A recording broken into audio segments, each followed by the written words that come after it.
지난 이틀 동안 AI 반도체 관련 주가 많이 내려가면서 투자자들 걱정이 많으셨을 것으로 생각을 합니다. 이를 산업 발전의 초기 과정에서 흔히 나타나는 벤더 파이낸싱 때문이다라고 보는 시각도 나오고 있는데요. 이 벤더 파이낸싱이라는 게 무엇인지, 그리고 앞으로 AI의 운명은 어떻게 될지 오늘 점검해보는 시간 마련했습니다. 도움 말씀에 한상춘 한국경제신문 논설위원 자리에 있습니다. 안녕하십니까? 네, 안녕하십니까? 위원님, 간밤은 하루 전과는 좀 달랐습니다. 어떻게 보셨습니까? 네, 일단 그 가장 급한 것이 어제 한국지 증시죠. 코스피가 전일에 이어서 한 100포인트 넘게 됐으니까 앞으로 어떻게 될 것이냐 하는 측면인데, 이 하루 이틀 주가가 떨어졌다고 조정국면이라고 얘기하는 것은 잘못된 게 아닌가 생각합니다. 주가라는 건 뭐 이렇게 변동이 있기 때문에 바로 이틀 떨어지니까 조정국면이다 이렇게 방송에서도 자막을 그렇게 쓰고 있는데요. 조정 국면보다는 지금은 복원력 문제, 리질런스 문제로 가지고 얘기해야 되는 게 아닌가 생각합니다. 그래서 강세장이 지속된다 하면 급락폭보다 이렇게 오늘 정도의 이렇게 급락폭보다 높게 상승했을 때에는 강세장이 이어진다. 이렇게 이제 평가하는 거고요. 그 다음에 상승장 유지다 하면 급락폭에 대비해서 절반 정도는 회복되면 상승장이 유지되는 거다 이렇게 볼 때 있습니다. 그런 측면에서 조정 장면은 어디냐 하면 급락세가 앞으로 지속되면 조정 국면이다 이렇게 보시면 되겠는데요. 여기도 대체로 보면 어제 신앵커도 그렇게 말씀하신 거로 생각하는데요. 미국도 한 10에서 15% 정도 조정을 하면 나중에 다시 회복될 수 있다 하는 건강한 소위 조정이라는, 건강한 조정, 아름다운 조정이다 이렇게 평가하는 것 같고요. 그다음에 이거보다 더 깊게 떨어지면 회복이 어렵다 하는 그런 쪽으로 봐야 되는 게 아닌가 생각합니다. 주가가 하루 떨어지니까 바로 조정 국면이다 이렇게 증권사 직원조차도 그렇게 얘기하는데요. 이거는 주식의 생리에서 상당 부분 일희일비하는 증권사들이 오히려 일희일비하는 이런 거에 대해서 굉장히 신중하게 이렇게 봐야 되는데요. 사실 그 일희일비하는 이런 모습들이 방송에 출연하는 증권사 직원들이 아닌가 생각합니다. 어제 그 장중 한번 보겠습니다. 장 초반에 코스피 지수가 200포인트 넘게 떨어졌습니다. 근데 마감 지수로 보면 한 100포인트 절반 정도는 상승하고 있거든요. 그런 측면에서 한국 증시는 살아있다. 복원력은 존재있다 이렇게 보게 됐습니다.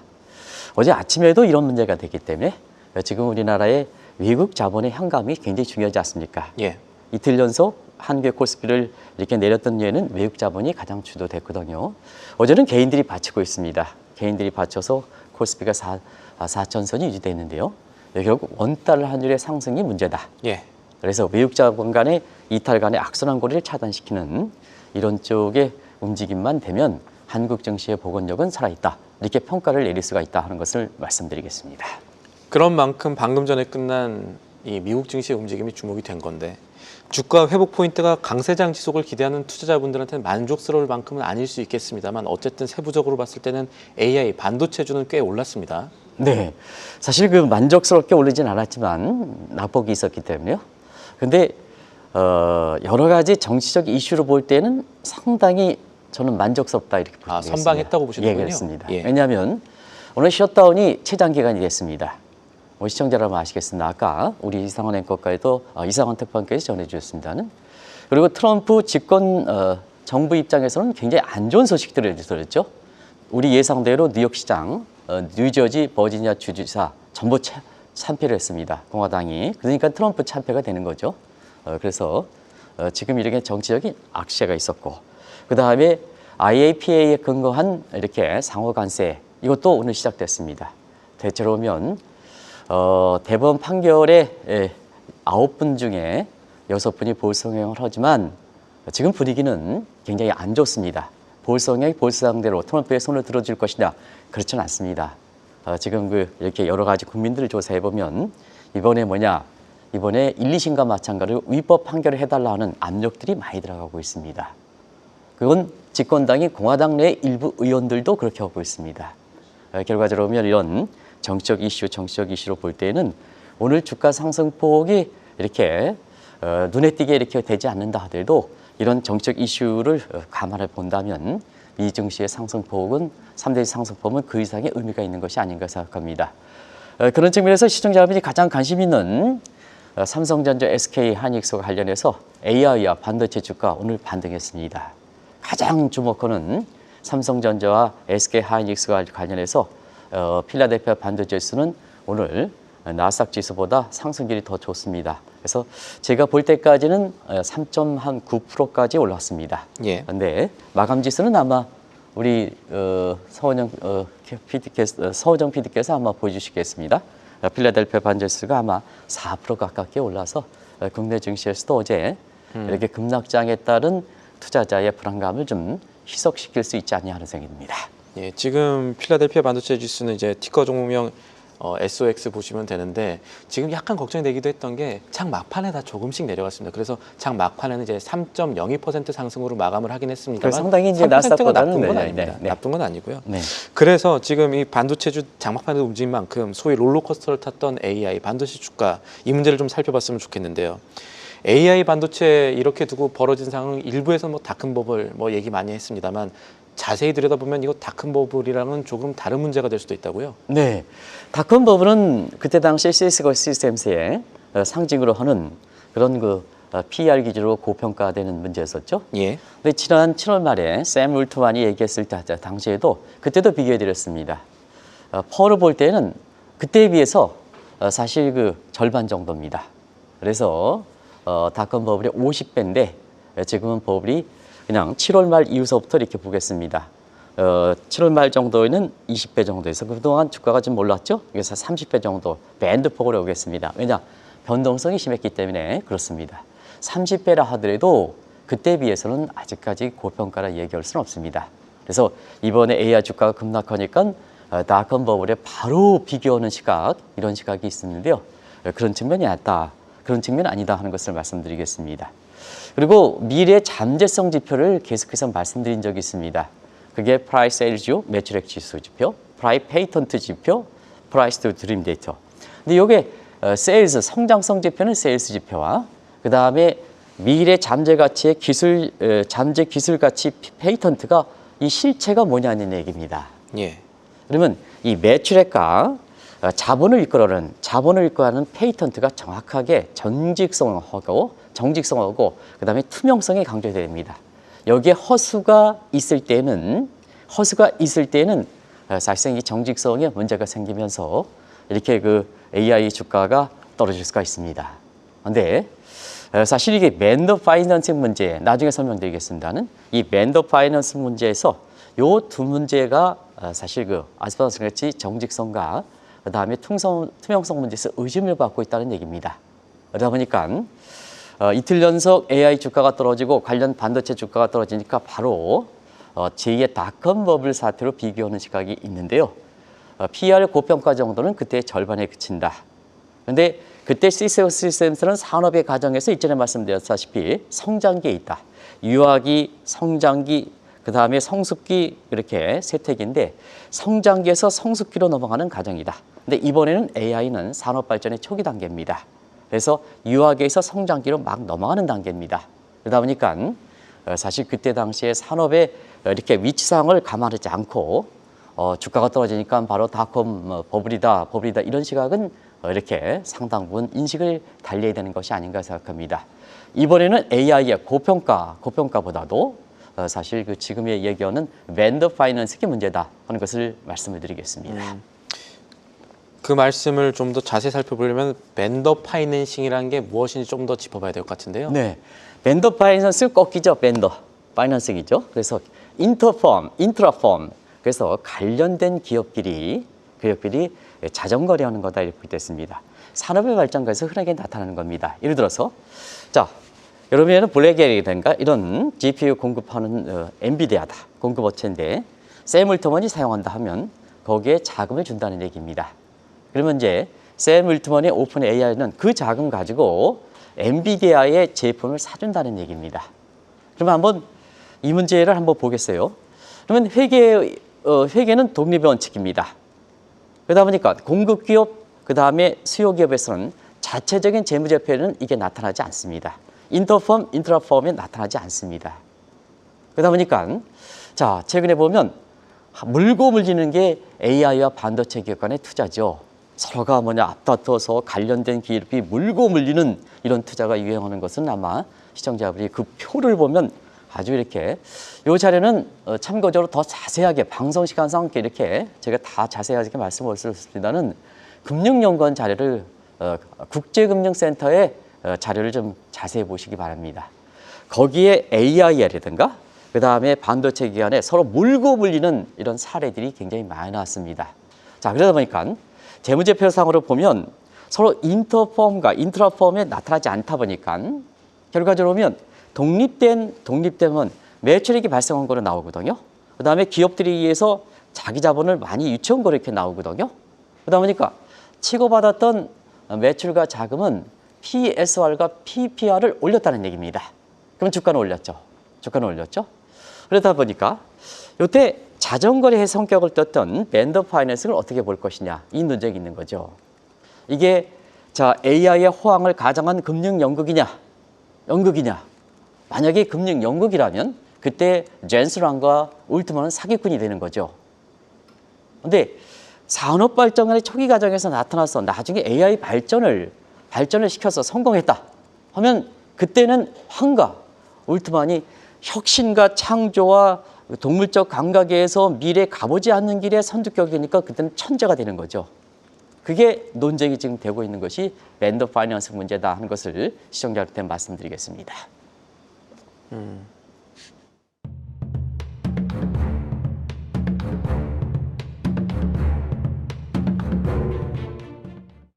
조금 전 말씀하신 이 벤더 파이낸싱, 이른바 자전거래 문제는 우리 은행에서도 발견이 되고 특히 바이오 업체들한테는 이 나중에 이것들이 드러나면서 주가를 많이 내렸던 문제로 저는 기억을 하는데 어떻게 봐야 됩니까? 네, 우리나라의 관행에서도 많이 나타났죠. 예.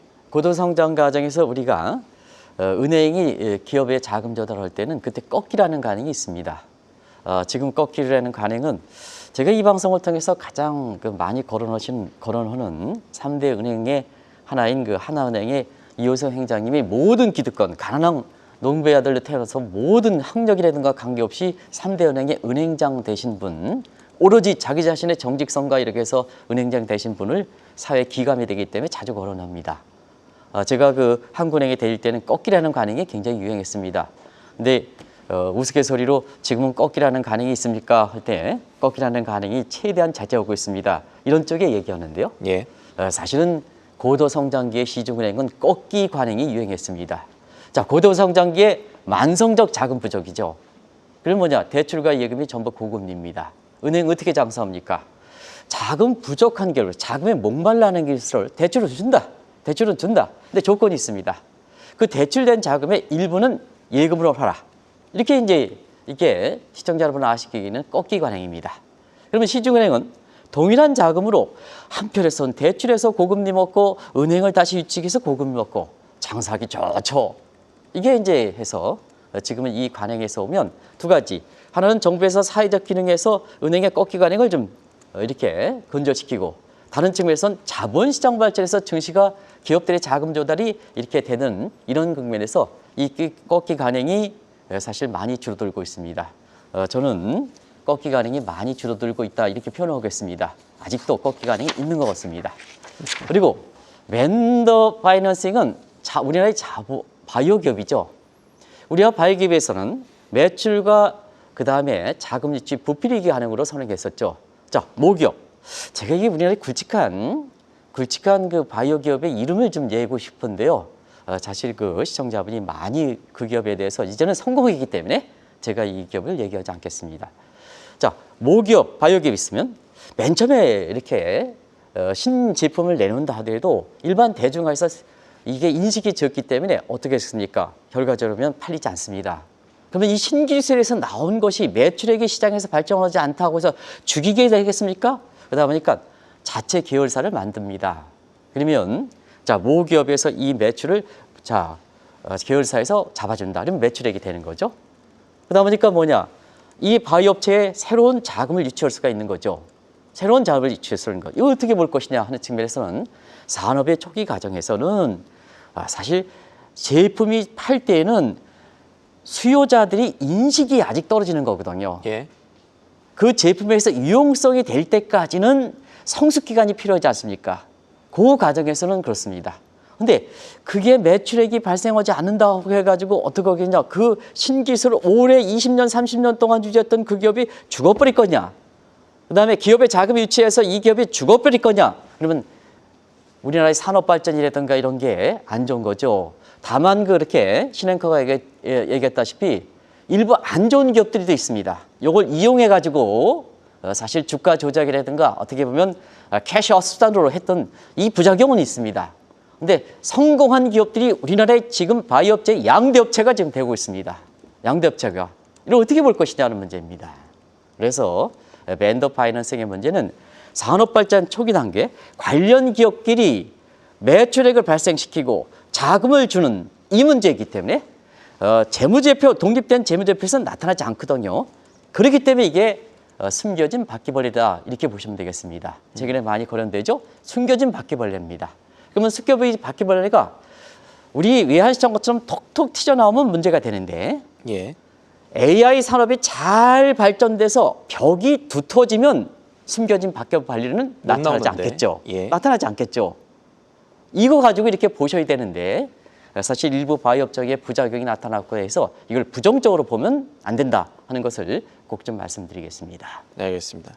어쨌든 조금 전 말씀하신 상황들이 혹시 미국의 AI 기업들한테도 있을지도 몰라. 적어도 그럴 만한 지금 상황에는 있다라는 게 시장의 일부는 있다는 것이고, 그리고 그런 것들이 이제 벤더 파이낸싱인데, 조금 전에 또 바퀴벌레 이론 얘기하셨거든요.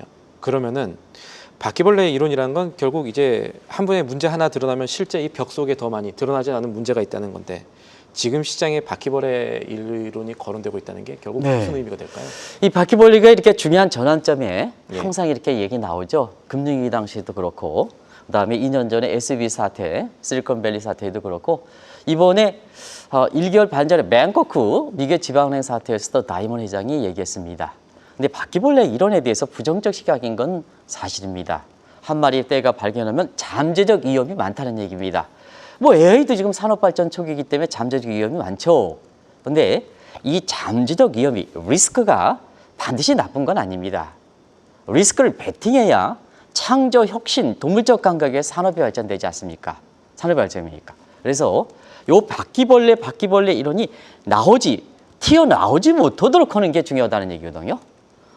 그러면 일부 얘기하겠습니다. 벤더 파이낸싱이 지금 상태에서 AI의 호황을 가시하기 위한 금융 연극이냐, 사기냐? 그러면 이 사기 사건으로 보면 AI 산업 죽여야 되겠습니까? 이미 그렇습니까? 시청자 여러분, 주가 폭락하는 거 계속돼야 되겠습니까? 산업의 발전상 보면 산업 발전의 초기로 이렇게 봐야 되는데요. 그런 측면에서 자, 지금 일베에서는 AI의 호황을 과시하기 위한 금융 사기 연극이 아니라 자, 이 숨겨진 바퀴벌레를 나오지 못하도록 이 AI라든가 관련된 반도체 기업이 성장할 수 있도록 자금 지원이라든가 기대라든가 이런 측면에서 사실 이렇게 시장에서 주가를 이렇게 평하는 사람들조차 이런 사람들은 이렇게 일희일비하지 말고 요 산업의 추세, 장기적 추세를 감안해서 어제 이제 그런 얘기를 했습니다. 어제 차익 실현할 때 예. 사실 신앵커가 산업에서 장기적으로 이렇게 전망이 좋을 때는 그때마다 이렇게 거품 우려가 됐을 때는 그 거품 우려에 대해서 자, 고가일 땐 차익을 실현하고 떨어지면 이렇게 저가 매수하라 하는 얘기를 이렇게 시청자분들한테 전해드린 적이 있습니다. 단기 역발상 투자라고 할 수 있죠. 예. 그런 측면에서 사실 이것을 바라봐야 되는 문제가 아닌가 생각합니다. 지금 AI가 거품입니까? 닷컴볼 붕괴입니까? 그럼 AI 산업 어떻게 되겠습니까? 세계 많은 재원을 거기에 지금 데려보고 있는데요. 이게 호화 가시성 연극이다 이렇게 칭하는 것은 사실 세계 경제 발전이라든가 이런 측면에서 그렇습니다.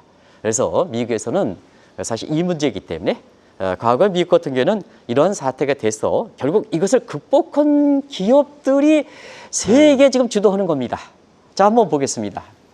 지금 과거에 세계 10대 보고가 들어가려면 투 제너레이션 60년이 걸립니다. 근데 지금 지금 상태에서 제 세계 10대 보고가 들어가려면 업황이 15년 이내입니다. 학력도 중간에 합니다. 제가 이제 2007년에 미국에서 사실 메리어트 호텔에서 스티브 잡스의 강의를 든 적이 있습니다. 예. 근데 그때 당시에 세상의 모든 것을 당신 손아귀에 넣어주겠습니다 하는데 실물을 안 가져왔습니다. 그래서 끝나고 나서 물어봤습니다. 사실 그게 뭡니까? 웃으시면서 돌아가셨기 때문에 웃으시면서 얘기를 안 했습니다. 그게 스마트폰입니다. 그때 당시에 스마트폰을 이렇게 내가 알았다면 그때 아마 제가 그 관련된 주식을 샀을 겁니다. 돈이 되냐지 몰랐겠죠? 예. 몰랐습니다. 여러분이 지금 갓난 아이까지 갖고 있는 스마트폰이 불과 2000년 이렇게 2000년 전후에서는 그게 사실 그 실체가 없었었던 비전은 상황이거든요. 있었지만 실물이 없었기 그렇습니다. 때문에. 이걸 어떻게 볼 것이냐, 시청자를 어떻게 볼 것이냐. 주가 한두 번 떨어졌다고 해서 하루 이틀 해서 이것은 거품이다, AI 주가 조작이다, 호화 가시성의 금융 연극이다, 이렇게 칭할 수 있는 거냐, 이게 얘기를 꼭 좀 말씀드리겠습니다. 이걸 꼭 좀 부탁드리겠습니다. 알겠습니다. 정리를 좀 해보면 사실 지금 AI와 반도체 기업 간에 물고 물리는 투자 자체에 약간의 의심이 가는 상황도 있는데, 하지만 조금 전 말씀하신 대로 그런 투자들을 통해서 산업 자체가 크는 것도 비전이 확실하다면 부정할 수 없는 창조와 혁신이고 동부적 강국이죠. 맞습니다. 그런 네네. 측면이 있고, 그러면 지금 필요한 질문은 이런 것 같아요. 지금 상황에서는 결국 어디에 초점을 둬야 되느냐인데, 한 의원께서는 지금 미래를 봐야 된다라고 보시는 것 같아요. 그렇죠. 그게 심리죠. 음. 방송을 해설하는 사람들이 하면 주가 떨어지면 사전에 예측하지 못하고 조정이다 이렇게 얘기하는. 저희가 당장에 눈앞에 걸 그렇습니다. 얘기를 해야 되긴 하니까요. 예. 그런데요. 투자는 미래에 대한 투자고 그렇습니다. 그래서 심리가 중요하다 해서 일전에 이 심리와 주가의 관계를 이용했던 조지 소로스의 자기 암시 가설을 미리 전해드리는 것도 바로 그렇습니다. 지금은 벤더 파이낸스 의심에서 차익 실현을 계속 강조해왔고, 마지막으로 옥토버 서프라이즈 기간에 주가가 올라갈 때 뻔머적으로 해서 주가 추가적으로 매입하지 말고 차익도 실현해달라 하는 것도 말씀을 드렸습니다. 그리고 계속해서 반복하기 때문에 죄송합니다는 이렇게 산업발전 초기에서 벤더 파이낸스에서는 주가가 의심날 때는 이렇게 고가 분할 매도하고, 어제 것처럼 주가가 많이 떨어졌을 때는 저가 분할 매수해라 하는 쪽도 강조해 드렸습니다. 자, 한미 증시. 지금 AI와 관련 반도체가 경제를 주도하고 있습니다. 우리나라 내년도의 예산도 AI와 관련된 예산가 많습니다. 한미 증시 지금 어떻게 보면 아이스 브레이킹, 신천지를 가느냐, 아니면 이걸 계기로 해서 산업 자체가 죽어버리는, AI가 죽어버리는 아이스 에이지로 가느냐 하는 기로에 서 있는 상태가 아닌가 생각합니다. 특히 오늘 저희가 이야기하는 문제는 한미 증시 방향성에도 중요한 문제가 될 텐데, 자, 심리가 흔들리지 않는다면 최근에 문제가 되고 있는 벤더 파이낸싱 문제 극복할 수 있을 것으로 보십니다. 네, 산업의 발전 총괄 보면 닷컴 버블의 시스콘 시스템은 성장기에서 성숙기로 넘어갔는데, 이건 유화기에서 성장기로 넘어갑니다. 산업의 발전상 보면 항상 그린슛 단계다. 그럼 그린슛은 두 가지가 있죠. 이번에 닷컴 버블이다 뭐다 해가지고 이런 격까지 이해가지고 푸릇푸릇한 돋은 싹이 옐로우 위즈 시드게 잡초가 있는가 하면, 이러한 격까지가 났을 요걸 잘 정리해가지고 뼈다가 굵어서 AI와 관련된 인류의 발전할 수 있는, 인류의 공용을 할 수 있는, 후생에 될 수 있는 이런 골든골이 되느냐 하는 이 상태입니다. 시청자 여러분 아시겠습니다는 이때 격까지가 더 크면, 닷컴 버블 같은 격까지를 넘어 가행하면 뼈대가 약해집니다. 그럼 뼈대가 약해지면 골든골을 못 만들어냅니다. 그런 과정에서 시청자 여러분한테 이번 사태를 제2의 닷컴 버블로 보는 시각들이 많은데요. 이런 측면은 좀 이렇게 신중을 기해야 되지 않겠냐 생각합니다. 그리고 그때 당시에 비해서 펀더멘탈과 유동성적인 측면을 보겠습니다. 그때는 유동성을 긴축시키는 단계입니다. 지금 벤더 파이낸싱의 계속된 문제는 잠재 기술의 자금이 계속해야 되거든요. 그런데 자금 공급이 긴축이다 하면 옐로우 위즈가 될 가능성이 있죠. 근데 다행히 미국의 금리도 내려주고, 그다음에 12월부터는 QT에서 양적 긴축도 폐지됩니다. 그리고 펀더멘탈 측면에서는 사실 그때 당시에 비해서 지금 펀더멘탈이 기업에 지금 연일 서프라이즈 나오지 않습니까? 그리고 펀더멘탈도 좋지 않습니까? 이런 측면이 다르다 이렇게 보여졌습니다. 그래서 종합적으로 차트 하나 가지고 분석하는 시각, 차트 하나 가지고 분석하는 이런 시각은 잘못되어 있다 해서 성급하게 닷컴 버블로 하는 것은 아니고, 두 번째, 내가 소중한 아이가 태어났으면 그 아이가 잘 되도록 부모가 관리해서 지금 하더라도 성공하도록 하는 것이 관련돼 있는 사람의 모습이지 않습니까? 지금 뭐냐, 유아가 어린애가 태어났는데 이게 장애도 태어날 수 있고 아주 천재가 태어날 수가 있습니다. 사기꾼도 태어날 수가 있습니다. 어떻게 하겠습니까? 성공하기 위해서는 잘 관리해줘야죠. 주가 하루 이틀 떴다 와서 닷컴 버블이다 뭐다 이렇게 얘기하는 것은 사실 신중을 기해야 되지 않겠냐. 자막에 시커멓게 써서 그냥 닷컴 버블 붕괴다 이렇게 얘기하는 것은 잘못되어 있다는 것을 꼭 좀 말씀드리겠습니다. 알겠습니다. 오늘 말씀 여기까지 듣겠습니다. 도움 말씀에 한상춘 한국경제신문 논설위원이었습니다. 오늘도 감사합니다. 네, 고맙습니다. 계속해서 다양한 경제 이슈를 알고 싶다면 구독과 좋아요, 알림 설정 부탁드립니다. AI 캐스터 권미정이었습니다.